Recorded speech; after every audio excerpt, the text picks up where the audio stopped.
아멘. 성경 말씀 요한복음 13장입니다.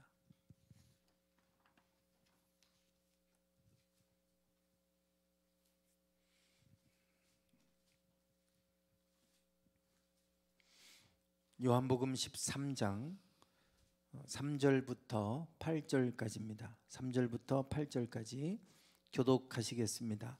저녁 먹는 중 예수는 아버지께서 모든 것을 자기 손에 맡기신 것과 또 자기가 하나님께로부터 오셨다가 하나님께로 돌아가실 것을 아시고 저녁 잡수시던 자리에서 일어나 겉옷을 벗고 수건을 가져다가 허리에 두르시고 이에 대야에 물을 떠서 제자들의 발을 씻으시고 그 두르신 수건으로 닦기를 시작하여 시몬 베드로에게 이르시니 베드로가 이르되 주여 주께서 내 발을 씻으시나이까. 예수께서 대답하여 이르시되 내가 하는 것을 내가 지금은 알지 못하나 이후에는 알리라. 베드로가 이르되 내 발을 절대로 씻지 못하시리이다. 예수께서 대답하시되 내가 너를 씻어주지 아니하면 내가 나와 상관이 없느니라. 아멘. 네, 우리가 지난주에 순환기에 대해서 함께 살펴보았습니다. 예수님의 그 공생의 사역을 우리가 준비기, 전성기, 순환기, 그리고 또 오늘 마지막 6일, 돌아가시기 전 마지막 6일을 우리가 좀 더 구체적으로 살펴볼 것이고, 그리고 이제 부활 이후 이렇게 이제 나누게 되는데, 그 나누는 기준점이 있다면 세례 요한과의 관계라고 말씀을 드렸습니다. 예수님의 준비기의 시작은 세례 요한에게 세례를 받으시는 이제 그 날로부터 준비기가 시작이 되고, 그리고 세례를 받으셨을 때 그때 세례 요한의 두 제자가 세례 요한이 하는 말을 듣고 세상 죄를 지고 가는 어린 양이로다, 이 말을 듣고 두 제자가 예수님을 따르게 되죠.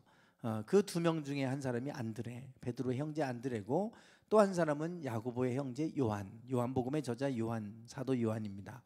그리고 나서 안드레가 베드로 형제 베드로를 데려왔고, 그리고 같은 동네 사람 빌립을 예수님이 제자로 부르셨고, 또 나다나엘을 제자로 부르시죠. 그래서 처음 5명의 제자가 이제 만들어져 가는 과정을 우리가 함께 보았습니다. 그리고 나서 유대 광야로 가셔서 40일 금식하시고, 그리고 마귀의 시험을 이기시죠. 그리고 나서 예수님은 갈릴리 가나로 가셔서 이제 첫 번째 이적, 아직 때가 되지 않았지만 물을 포도주로 바꾸시는 첫 번째 표적을 해가시게 됩니다. 아직 주님의 때가 되지 않았기 때문에 본격적인 사역이 아니라 준비기로 이제 우리가 그렇게 나누게 되죠.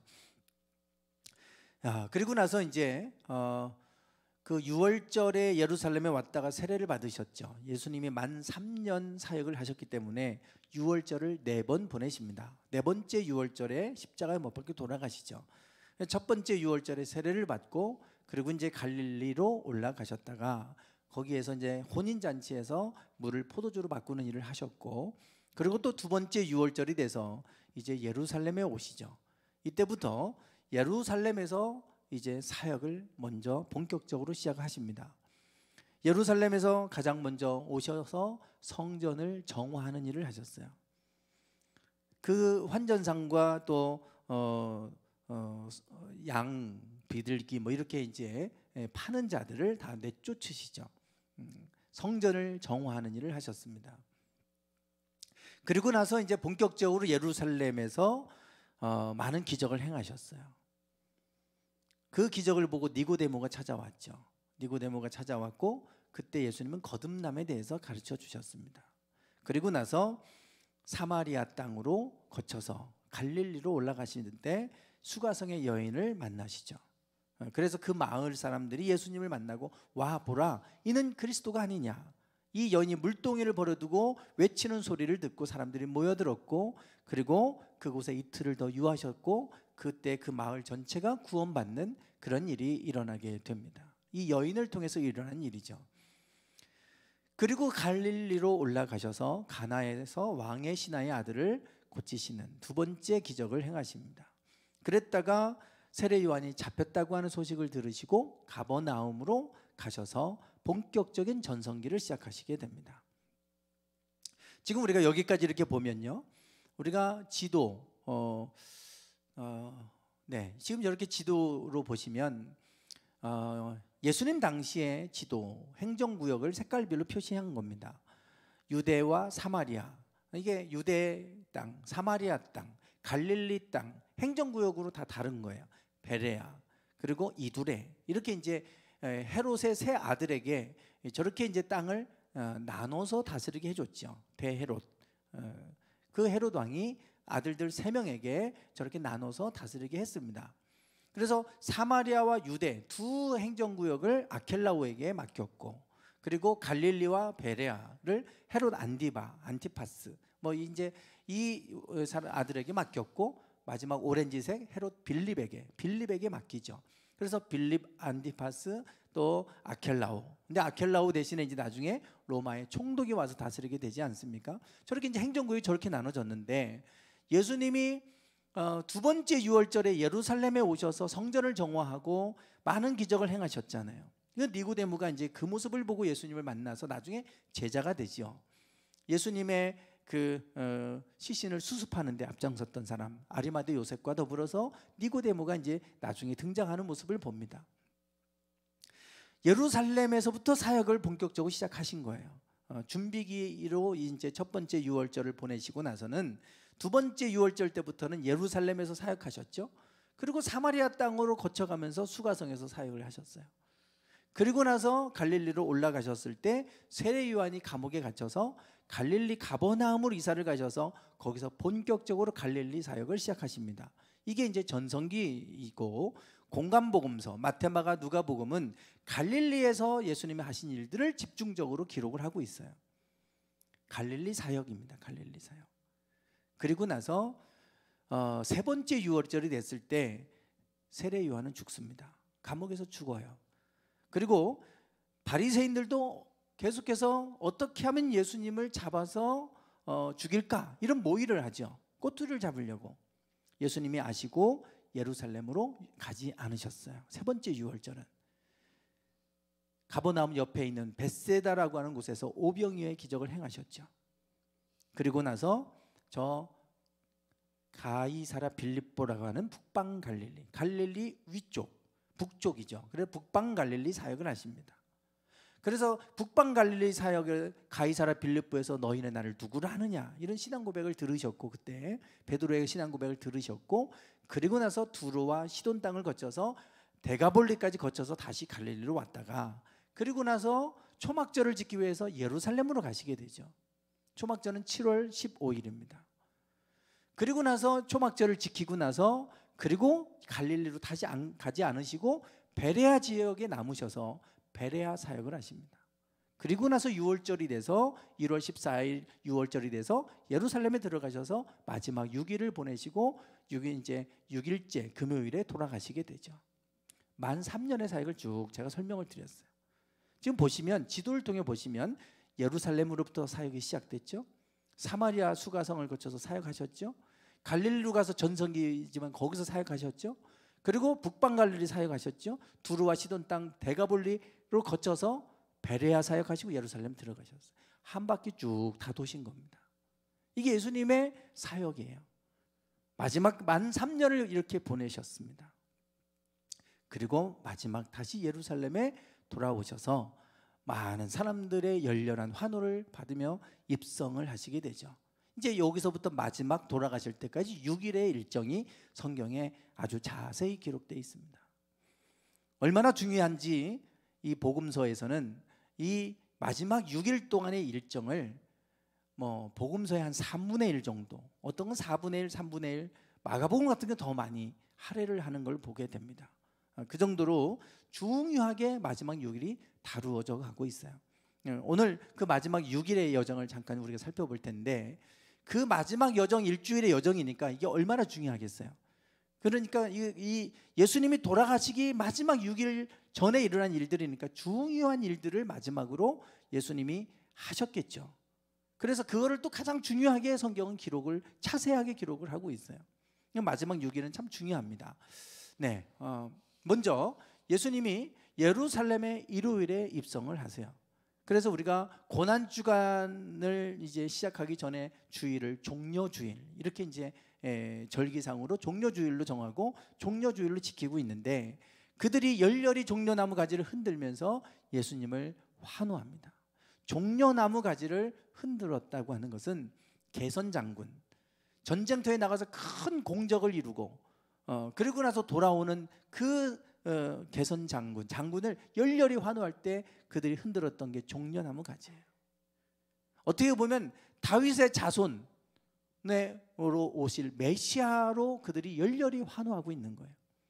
그래서 그들이 입고 있던 겉옷까지도 다 땅에 깔아놓고 낙에 타고 입성하시는 예수님을 열렬히 환호하는 모습을 봅니다. 그런데 참 이해할 수 없는 게, 그렇게 열렬히 환호했던 그들이 불과 6일 만에 돌변하죠. 예수님을 십자가에 못 박으라고 외칩니다.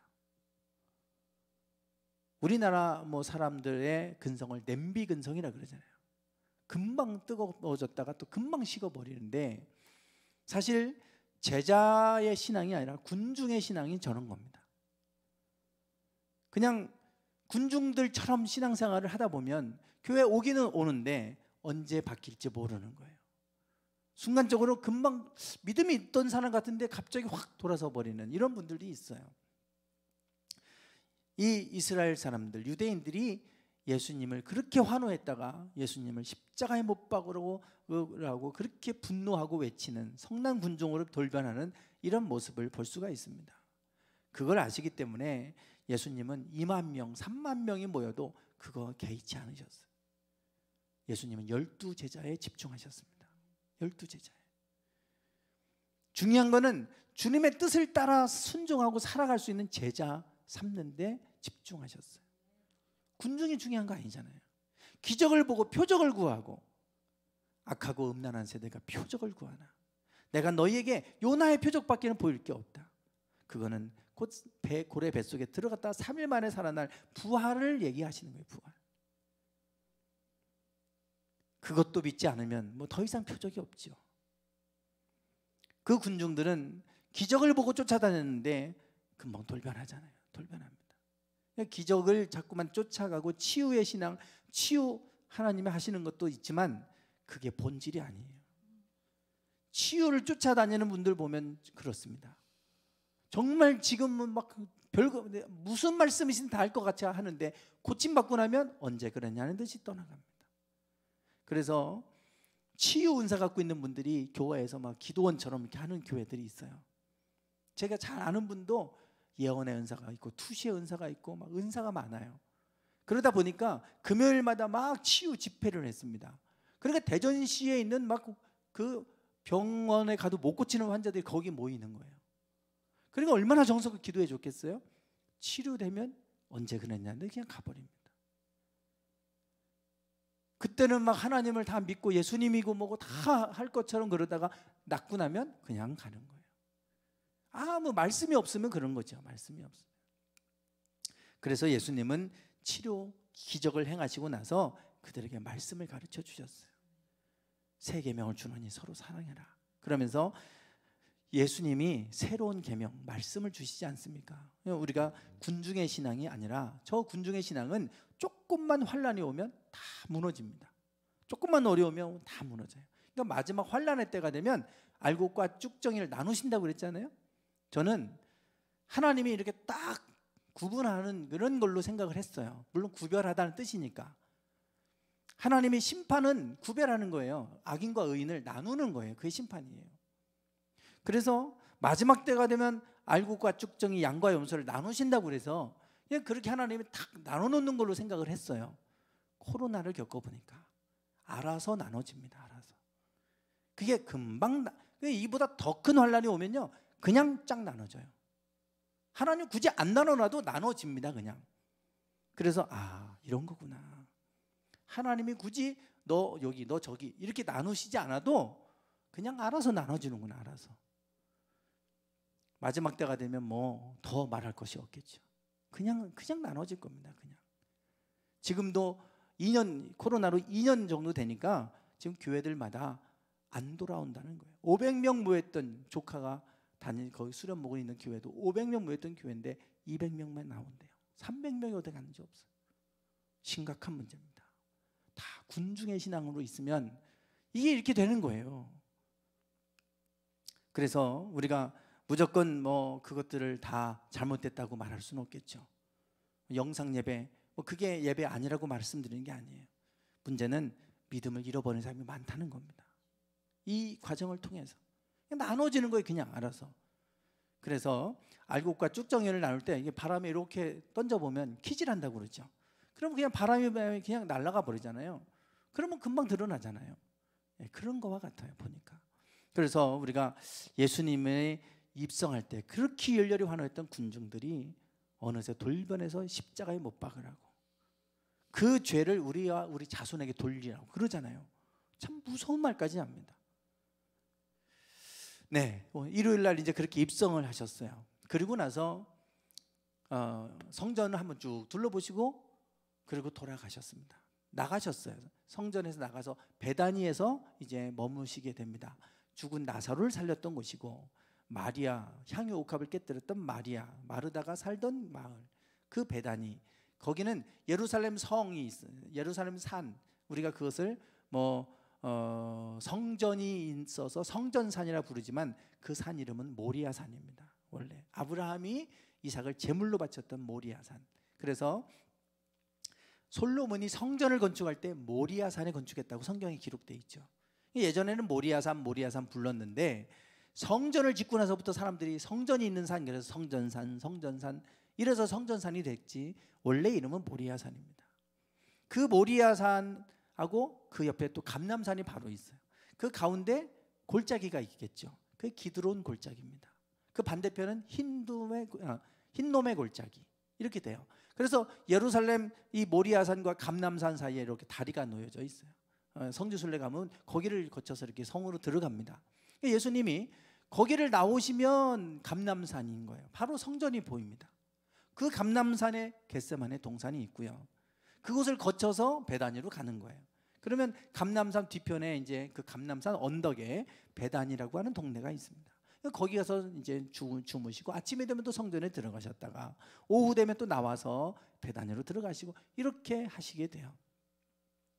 월요일 날 베다니로 갔다가 일요일 날 이제 입성하고 베다니 갔다가 아침 일찍 성으로 들어가는데 이제 잎은 무성한데 열매가 없는 무화과를 저주하시는 일이 일어나게 됩니다.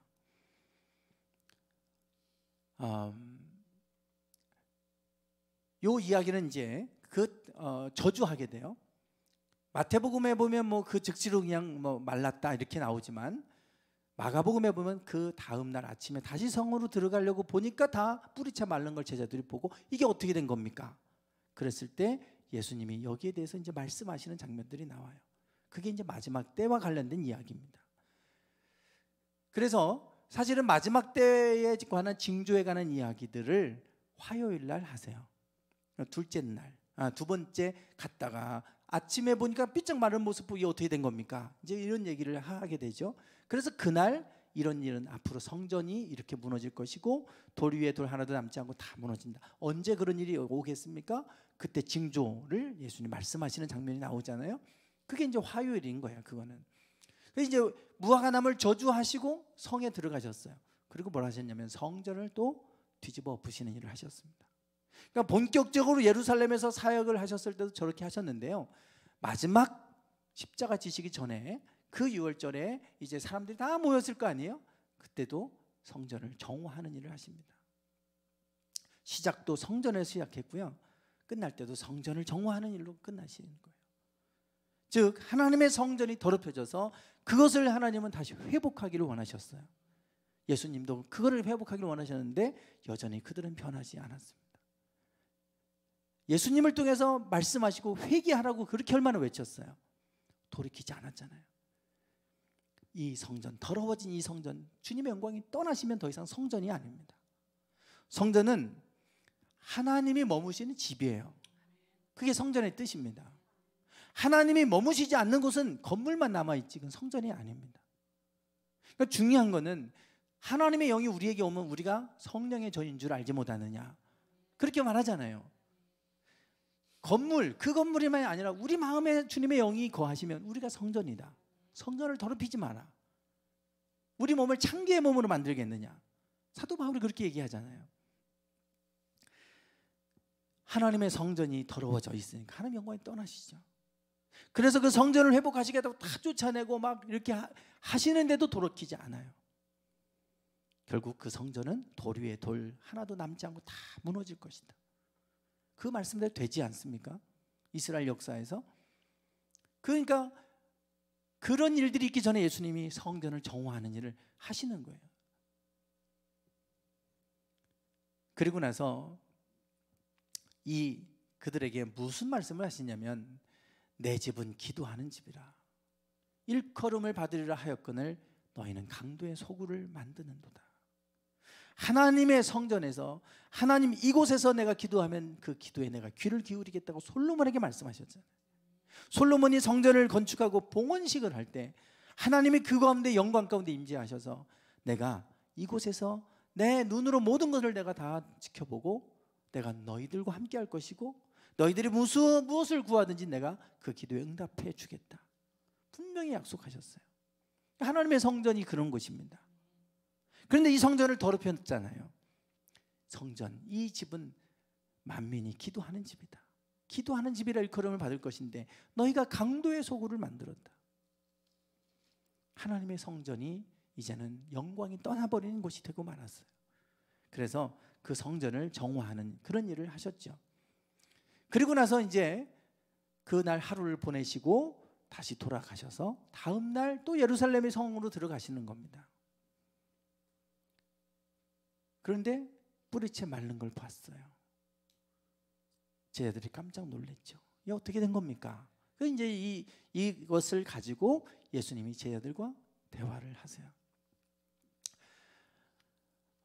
이른 아침에 성으로 들어오실 때 시장하신지라 길가에서 한 무화과 나무를 보시고 그리로 가서 잎사귀밖에 아무것도 잡지 못하시고 나무에게 이르시되 이제부터 영원토록 내가 열매를 맺지 못하리라.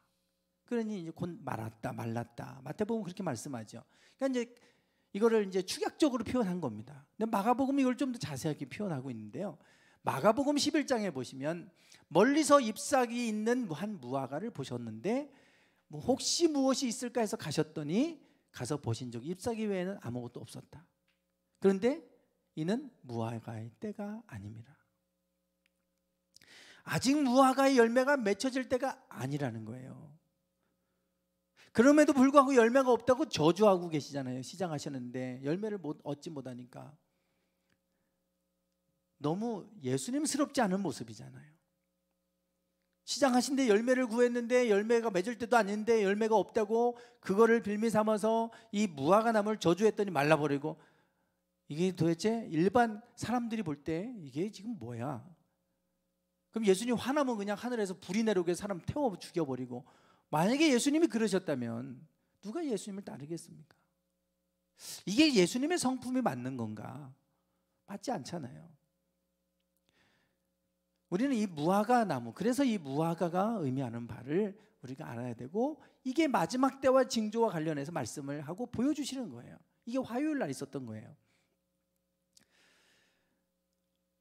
마가복음 11장에 보면 저희가 이제 그 아침에 지나갈 때 무화과 나무가 뿌리부터 마른 걸 봤어요. 그 다음 날입니다. 지금 월요일 날 저주하고 들어갔다가 나와서 그 다음 날 아침에 가다가 보니까 무화과 나무가 뿌리부터 마른 걸 보셨어요. 그 제자들이 그걸 봤죠. 어떻게 이것이 말랐습니까? 그러니까 이해가 안 되는 거예요. 아직 무화과 열매 맺을 때도 아닌데 이게 도대체 왜 말랐나? 이 무화과와 관련해서 참 많은 논쟁을 할 수도 있고, 이게 도대체 무슨 의미일까? 또 그리고 이걸 갖고 무슨 말씀하시냐면 기도하면 산이 바다에 빠지라 해도 빠지겠대요. 이런 말씀을 하신단 말이에요. 그럼 이게 무화과 나무가 마른 거하고 또 기도하고 또 이게 무슨 연관성이 있나? 잘 연결이 안 되거든요. 이 날 예수님이 성전에서 나와서 감람산에서 성전을 보신 거예요.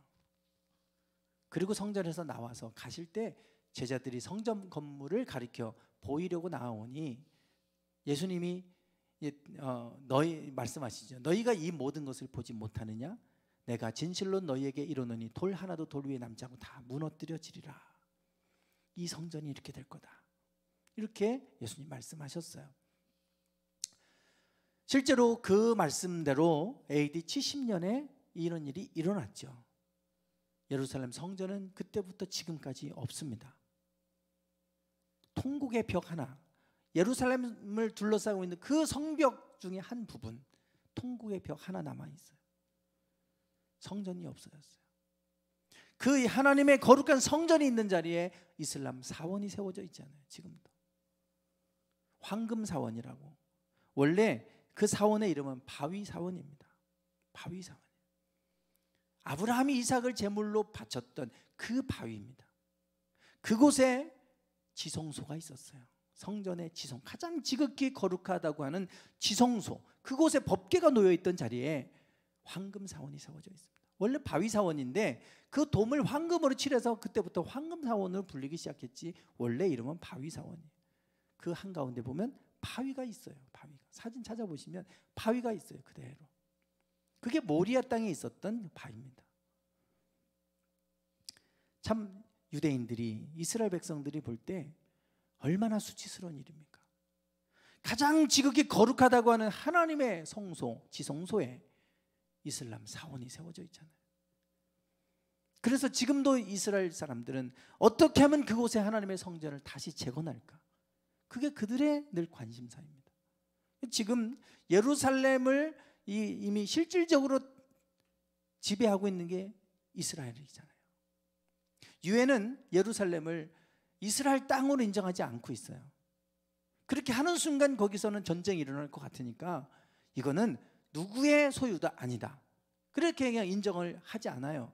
그래서 대사관들이 예루살렘에 없습니다. 이스라엘의 수도 예루살렘을 인정해 주지도 않아요. 그들은 그렇게 생각할지 모르지만. 그런데 트럼프 대통령 대사관을 예루살렘에 옮기는 일을 했잖아요. 우리가 뭐 독도를 실질적으로 다스리는데 일본이 인정하지 않는 것처럼. 그런데 이제 예루살렘에 많은 아랍인들이 살고 있었던 그곳에 그들이 자꾸 그들 강제로 이주하고 쫓아내고 있어요. 이 예루살렘을 다시 하나님의 거룩한 도시로 만들려고 하는 프로젝트 일환으로 그 일들을 하고 있어요.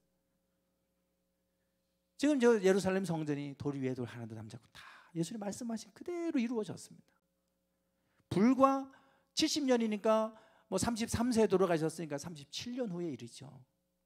그렇게 멀지 않은 그런 뭐 시간 안에 그대로 이루어졌어요. 그러니까 저렇게 되기 전에 예수님이 성전을 좀 정화해 보시고 회개하라고 외쳤지만 돌이키지 않았습니다. 결국은 무화과 나무가 저주받는, 그래서 삐쩍 말라버려서 영원히 열매 맺지 못하는 그 모습을 통해서 이스라엘이 이렇게 될 것임을 보여주셨던 거죠. 무화과는 이스라엘을 상징하는 것입니다. 그래서 이 부분을 예수님께서 마지막 때와 관련된 부분으로 같이 연결해서 가르쳐 주셨어요. 하나님의 성전이 무너지면 어떻게 되는지를 우리는 봐야 됩니다. 하나님의 교회는 마지막 세상의 보루예요. 그런데 이 교회들마저도 무너지고 나면 세상엔 소망이 없습니다. 세상에 소망이 없어요. 하나님의 성전이 그런 곳이었어요. 그래서 화요일 날 이제 이렇게 하셨죠.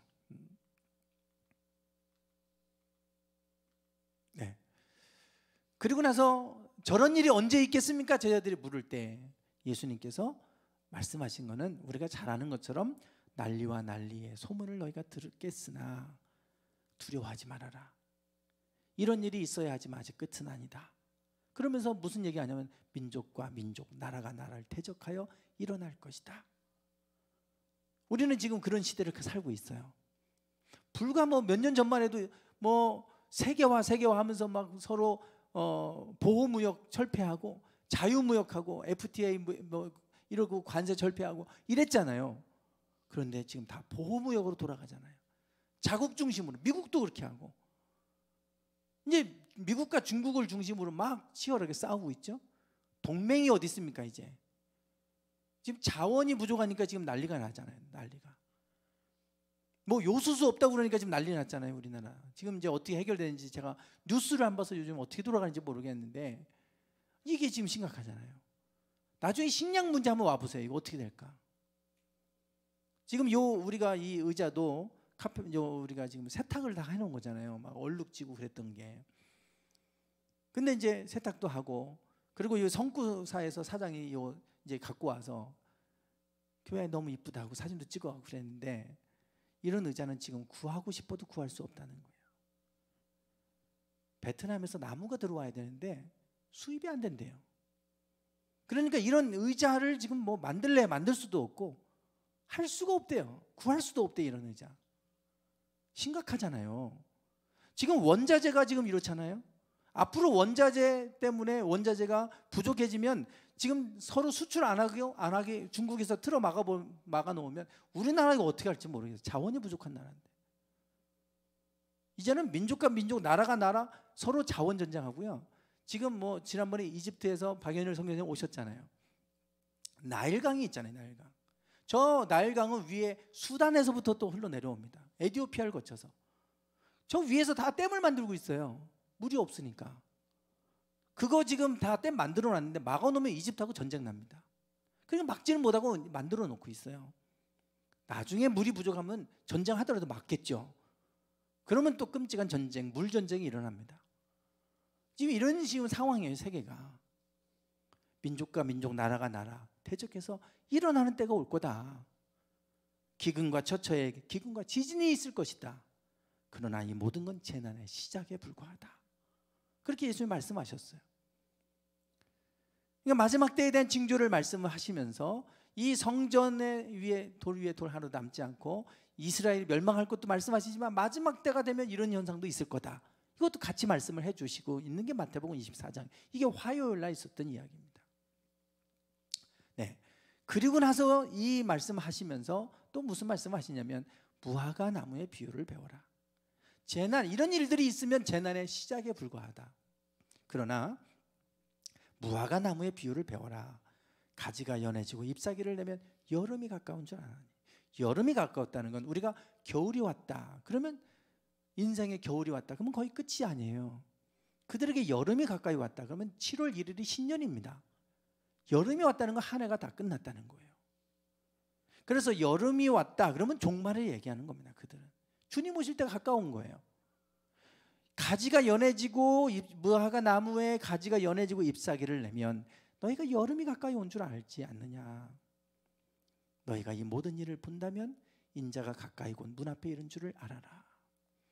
그 삐짝 말라서 영원히 열매 맺지 못하는 무화과 나무가 다시 잎을 내고 연해져서 잎을 내기 시작한다면, 다시 생명을 얻어서 살아나기 시작한다면 주님 오실 날이 인자가 가까이 와 있는 줄 알아라. 이스라엘의 독립을 얘기합니다. 물론 그렇게 해석을 안 할 수도 있겠죠. 무화과 나무가 이스라엘을 상징하는 것으로 해석을 하면 이스라엘의 독립은 정말 기적적인 일이에요. AD 70년 우리나라 고구려 백제 신라 초기입니다. 초기. 그때 멸망했던 나라가 1900년 가까이 지나서 자기 나라를 세웠어요. 고구려 백제 신라 초기 때 망했던 민족들이 이제 와서 자기 나라 세웠다고 생각해 보세요. 있을 수 없는 일이죠. 기적 같은 일입니다. 그리고 그렇게 독립해가는 과정을 보면 그 자체가 기적이에요. 그리고 아랍 국가들에 둘러싸여서 그 한가운데 이스라엘이 있는데, 그거 막겠다고, 독립하는 거 막겠다고 아랍 중동 전쟁이 6차에 걸쳐서 있었잖아요. 3차 제중동 전쟁은 6.1 전쟁이라도 불린 기적 같은 전쟁이었죠. 그때 예루살렘을 그때 찾아옵니다. 기적 같은 일들이 있었어요. 하나님이 이스라엘을 다시 회복시키는 일을 하셨어요. 이런 것들을 보면 주님 오실 때 가까이 왔다. 이걸 알아라. 이렇게 말씀을 해주시는 겁니다. 그렇게 보면 우리는 이제 주님 오실 때 가까이 와 있는 시대를 살아가고 있다. 이렇게 보시면 돼요. 저도 이 이스라엘과 관련된 부분을 그래 관심 있게 보고 있어요. 계속해서. 그러면 과연 뭐 우리 때 뭐 올까? 뭐 나라가 나라, 민족과 민족이 뭐 대적화 일어난다고 그러는데 이렇게 평화롭게 세계가 서로 공존하려고 이렇게 살아가는 이 세상인데 그런 날이 올까? 그랬더니 갑자기 세상이 바뀌어가지고 전혀 분위기가 달라졌잖아요. 이런 걸 보면서 갑자기 올 수 있구나, 그날이. 갑자기 올 수 있겠다. 이런 이제 마음이 확 오기 시작하더라고요. 우리는 지금 그런 시대를 살아가고 있어요. 이거를 예수님이 화요일 날 성전 정화하시고 돌아와서 성전을 바라보면서 하신 말씀이에요. 그 성전에서 성전을 정화했잖아요. 그날 그들과 논쟁하시는 장면이 나옵니다. 계속해서 그들은 주님이 하시는 것이 못마땅해서 논쟁을 하죠. 논쟁. 그 논쟁하는 장면이 쭉 여러 가지 것들을 논쟁하는 말씀들이 쭉 나와요. 신앙은 논쟁이 아니잖아요. 논쟁하는 장면이 나오죠. 네, 그리고 수요일 날은 없어요. 성경의 기록이 뭘 하셨는지. 그리고 이제 목요일인데 예수님 돌아가시기 전날입니다. 그들과 마지막 밤을 보내시죠. 제자들과 마지막 밤을 보내면서 만찬을 하세요. 그리고 그때 상징적인 하나의 한 가지 모습을 보여주시는데 그게 세족식입니다. 오늘 읽은 본문 말씀이기도 하죠. 제자들의 발을 손수 닦아주세요. 그런데 베드로가 자기의 발은 씻기지 못하게 하는 거예요. 왜냐하면 발은 이스라엘에서는 샌들 신고 다니잖아요. 먼지가 얼마나 많은 곳이고 건조한 곳인지 더럽잖아요. 그러니까 오죽하면 손도 정결법에 의해서 밥 먹으려면 식사하려면 씻고 먹어야 되는데요. 발은 얼마나 더 하겠어요. 근데 그 더러운 발을 친히 닦아주시는 겁니다. 베드로가 자기의 발은 절대 씻지 못한다고 만류했을 때 예수님이 이것을 통해서 가르쳐 주시고자 하는 바가 이거였어요. 그들에게 마지막으로 가르쳐 주시고자 하는 것. 여러 가지 말씀을 주셨지만 그들에게 상징적으로 보여주시는 것. 내가 선생이 돼서 너희 발을 씻겼으니, 내가 주와 선생이 되어 너희 발을 씻겼으니 너희도 서로 발을 씻기는 것이 옳으니라. 내가 너희에게 행한 것 같이 너희도 행하게 하려 내가 본을 보였다. 너희가 섬김을 받는 자가 되지 말고 섬기는 자가 되라. 내가 너희를 섬긴 것처럼 너희들도 섬기는 자가 되라. 이것을 가르쳐 주시는 거예요. 마지막까지. 그러니까 대접받으려고 하지 말고 대접하고, 섬김 받으려고 하지 말고 섬기고, 너희가 서로 씻어주고, 그들이 수치스러운 것들을 숨겨주고 싸매어주고 사랑으로 그렇게 하는 삶을 살아라. 내가 너희들에게 그렇게 살도록 하기 위해서 내가 본을 보였다. 매우 상징적인 지금 행위를 하신 겁니다. 마지막 날 밤에 예수님이 그들에게 최후의 만찬도 하시면서 성령을 보내줄 것도 말씀하시고 그들을 위해서 중보하며 기도도 하시고 했지만 저 상징적인 그런 모습을 보여주셔서 저거를 통해서 그들의 마음에 각인되도록 그것을 보여주시는 일을 하셨어요. 그리고 나서 밤을 꼬박 세우시죠. 그들과 마지막 밤을 보냈으니까 새벽에 겟세마네 동산에 가셔서 기도하십니다. 제자들은 피곤하니까 자요.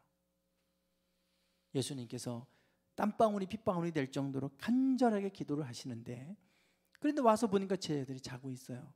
12제자 가룟 유다 빼고 11제자인데 베드로, 야고보, 요한 3명입니다. 사랑하는 제자 3명은 가까운 곳에 있어서 기도하게 했는데 자는 거예요. 예수님이 그들에게 말씀하시는 게 있죠. 같이 한번 읽어보실까요? 마태복음 26장인데요. 시작. 제자들에게 오사 그 자는 것을 보시고 베드로에게 말씀하시되 너희가 나와 함께 1시 동안도 이렇게 깨어 있을 수 없더냐. 시험에 들지 않게 깨어 있어 기도하라. 마음에는 원이로되 육신이 약하도다 하시고. 네, 예수님이 잡히시는 날 밤 베드로는 3번 부인했습니다. 예수님이 3번 부인할 걸 이미 예고하셨어요. 근데 베드로는 절대 자기는 다른 제자들은 다 떠나간다 할지라도 자기는 죽을지언정 예수님을 끝까지 따라간다고 했어요. 그러나 예수님이 너 오늘 밤 닭이 울기 전에 3번이나 나를 부인할 것이다 그러셨잖아요. 자기는 절대 아니라고 그랬어요. 그게 베드로의 마음입니다.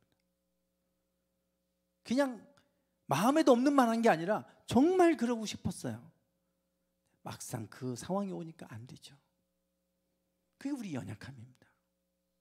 우리가 그 상황이 오면 믿음을 지키고 나는 끝까지 믿음을 포기하지 않고 내가 순교하더라도 믿음을 지키고 나는 끝까지 하나님의 백성으로 남겠다.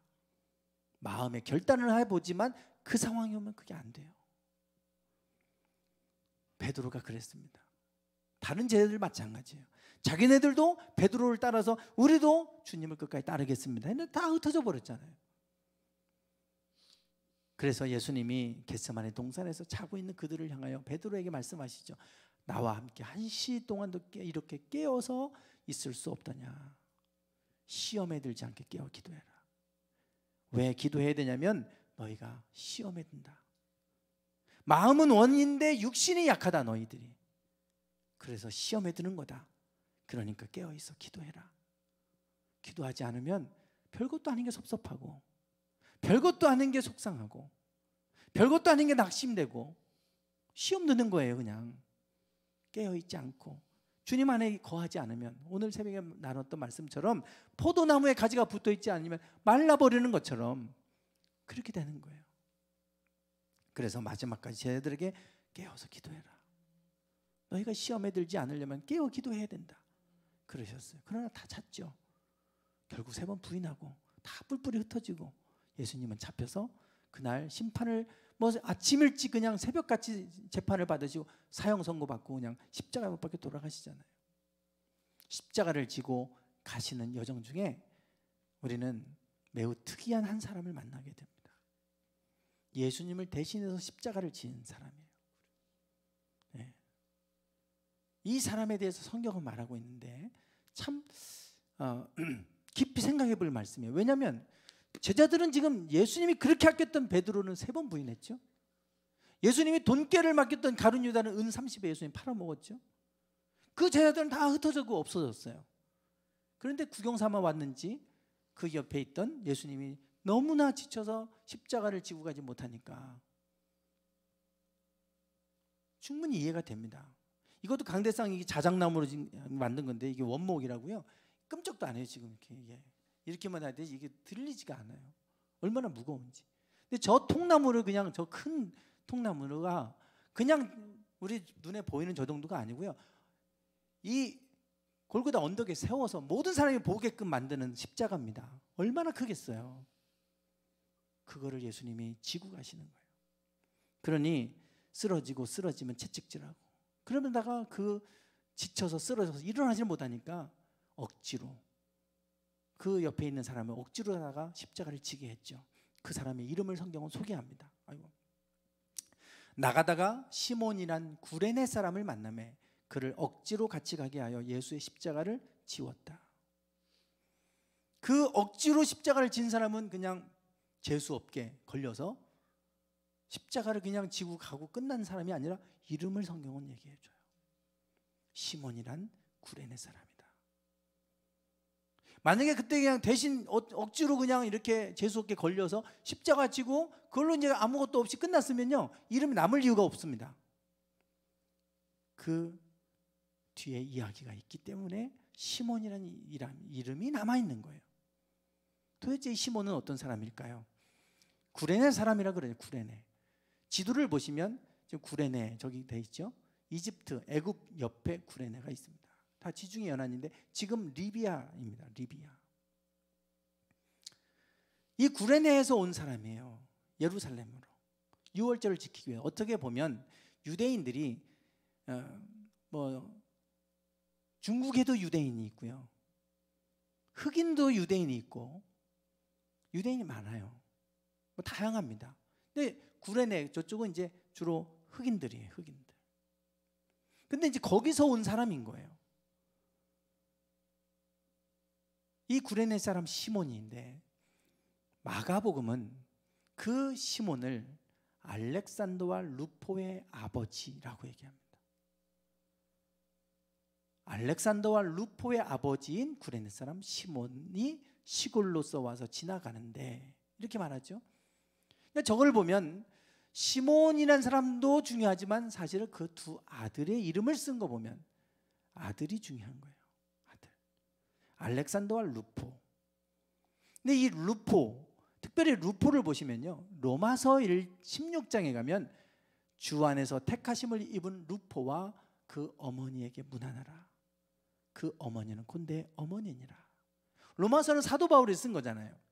사도 바울이 루포의 어머니는 곧 나의 어머니다 이렇게 말해요. 아까 시몬의 아내입니다. 구레네 사람 시몬의 아내. 도대체 왜 이 루포와 그 어머니가 사도 바울에게는 내 어머니와 같은 분이다라고 말할까? 사도행전에 보면요, 그 중에 구브로와 구레네 몇 사람이 안디옥에 이르러 헬라인에게도 말하여 주 예수를 전파하니 주의 손이 그들과 함께 하시며 수다 한 사람이 믿고 주께 돌아왔다. 예루살렘 교회가 이 소식을 듣고 이방인들도 구원을 얻었네. 그래서 그 소문을 듣고 바나바를 안디옥 교회에 파송합니다. 최초의 이방인 교회예요. 그 전에는 예수님의 제자들, 사도들, 예수님의 제자들을 중심으로 하는 예루살렘 교회였어요. 그런데 지금 구레네와 구브로에서 온 몇 사람이 안디옥에 와서 복음을 전했더니 헬라인들이, 많은 사람들이 믿고 주님께 돌아오는 일이 생겼어요.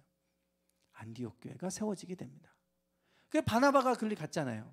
그곳에 이제 가서 보니까 실제로 그런 일이 일어나요.